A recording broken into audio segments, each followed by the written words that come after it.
Laba ensi empya mu kibuga Nawume ekigenda okuzimbibwa mu ggwanga lya Saudi Arabia kiwuniikiriza. Temugenda kubeera mu luguudo na lumu, kigenda kuzimbibwa nga kyonna kyandabirwamu. So ng'era ekibuga kino ebizimbe byonna bigenda okukituulamu bigenda kubeera mu lunyiriri lumu.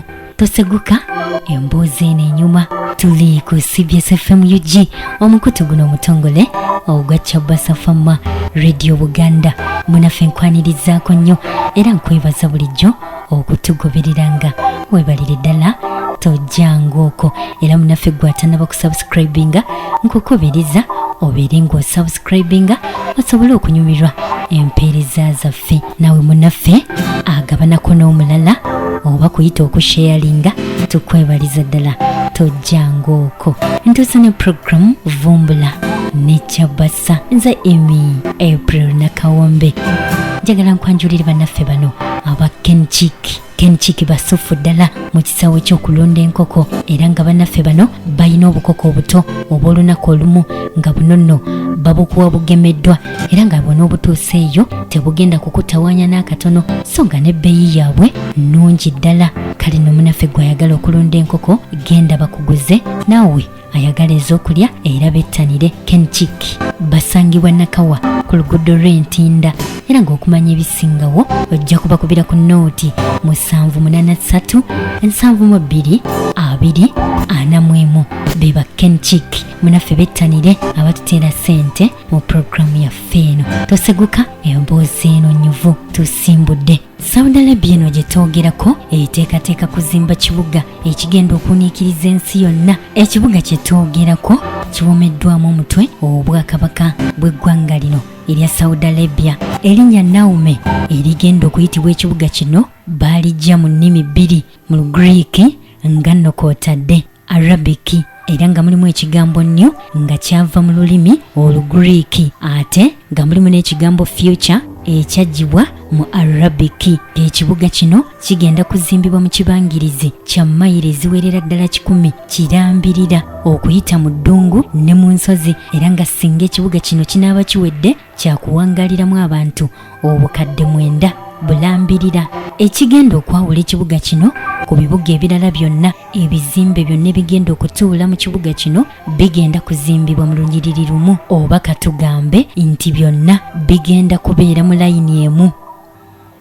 Okumanya ekizimbe kino kigenda kubeera kya byafaayo, kubanga kyonna kigenda kuzimbibwa na ndabirwamu zokka, era nga mu ngeri endala kigenda kuyitibwa mira layini, kubanga kyonna kigenda kuba kizimbiddwa mu ndabirwamu. Newankubadde ng'obwakabaka bwa Saudi Arabia bwagala ekibuga kino kibeere nga kigiddwako engalo mu mwaka 2003, wabula okusinziira ku bakugu abakiri mu mitambo bagamba nti ekibuga kino okuggyibwako engalo kijja kubatwalira emyaka 50 balambirira. Ekibuga kino tekigenda kubeeramu yadde oluguudo lw'emmotoka, kubanga baakikoze mu nteekateeka nga baagala omukka omubi oguva mu mmotoka gulimu okutataaganya abantu abagenda okuwangalira mu kibuga kino, era nga ezimu ku ntambula ezigenda okukozesebwa mu kibuga kino y'entambula y'ennyonyi eggaali y'omukka, era ng'ejja kuba eddusa abantu mu sipiidi y'ekika ekya waggulu mu ddakiika 20 okuva ku nsonda okutuuka ku nsonda, nga baagobye eddabumale ku butaka bw'ekibuga kino. Ebizimbe by'ekibuga kino ebigenda okubeera mu lunyiriri olumu lwokka bigenda kuyimusibwa okuva ku ttaka mitaazi 500 okwambuka waggulu mu bire, era ng'ebizimbe bigenda kutuula mu kibangirizi kya yadi 22,000. Kati nno bamalaaya n'abasiyazi tebagenda kukkirizibwa kusaalimbira mu kibuga kino. Pulaani y'okuzimba ekizimbe kino ewomeddwamu omutwe obwakabaka bwa Saudi Arabia. Ekibuga kye twogerako ebizimbe bigenda okuteekebwamu bigenda kutuula ku bugazi bwa mayiro 75 ate kitumbire mu buwanvu bwa mitaazi 500.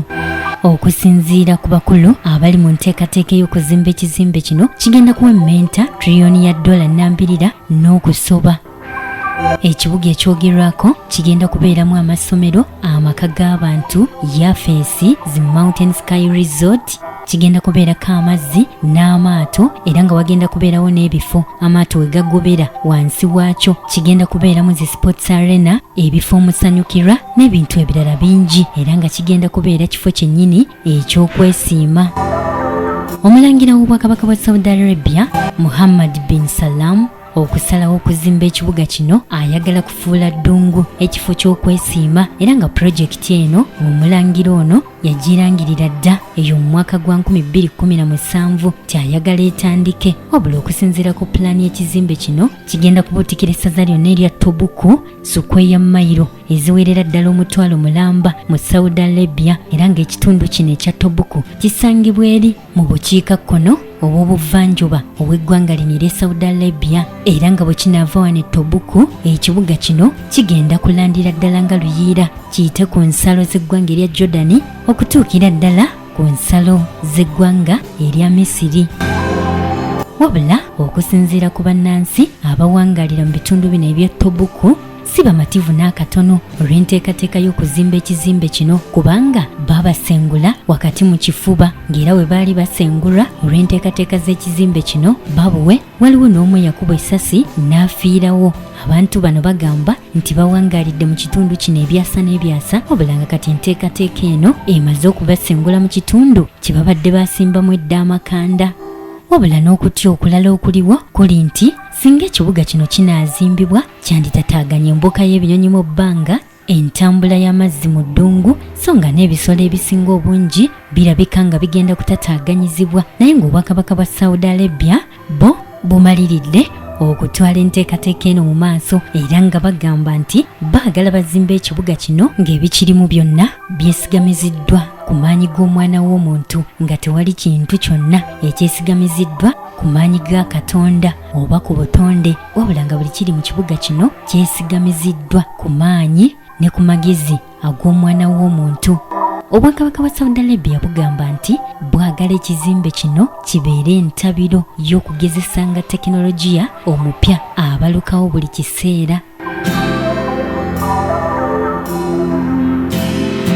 Wabula okumalira ddala emyaka 5 emabega okuva pulaani y'ekibuga kino bwe yakubibwa, omulangira ow'obwakabaka bwa Saudi Arabia azenga yeekyusiza mu kiti ng'embazzi nga buli kiseera akyusa pulaani z'alina ng'oba oliawo eyo y'ensonga lwaki ekibuga kino kikandaaliridde okutandika. Mu kibuga kino bagenda kuteeka nnyo essira ku bulamu bw'omwana w'omuntu era nga y'ensonga lwaki tewagenda kubeerayo luguudo na lumu olw'emmotoka era nga n'emmotoka tezigenda kukkirizibwa kusaalimbirayo olw'omukka omubi oguva mu mmotoka mpozi n'ebidduka ebirala. Ng'oggyeko triliyoni ya dola ennambirira egenda okusaasaanyizibwa mu nteekateeka y'okuzimba ekibuga kino, bataddewo n'ensimbi endala obuwumbi 800 wabbali obugenda okwongerezebwako okulaba ng'enteekateeka zonna ez'okuzimba ekibuga kino zigenda bulungi. Gwamanye essaza mu ggwanga erya America erimanyiddwa nga Massachusetts kati nno ekibuga kino kigenda kuba kyenkanankanira ddala n'essaza eryo erya Massachusetts mu bunene. Ekibuga Nawume kigenda kuba kya byafaayo era nga kiwuniikiriza. Kale nno munnange ggwe asuubira okuwangaala emyaka 5 okuva kati weesunge okubeera mu kibuga ekyo ekigenda okubeera eky'ebyafaayo awatagenda kubeera luguudo na lumu era ng'embeera yaayo katugambe nti egenda kubeera ya kwesiima. Kale nno lindirira ensi empya mu kibuga Nawume eky'eggwanga erya Saudi Arabia. Nkwebaza nnyo okwekumira ku CBS FM UG n'okutugobereranga ku mitimbagano gyaffe gyonna emirala. Weebalire ddala tojjangaoko. Nze Imi April Nakawombe.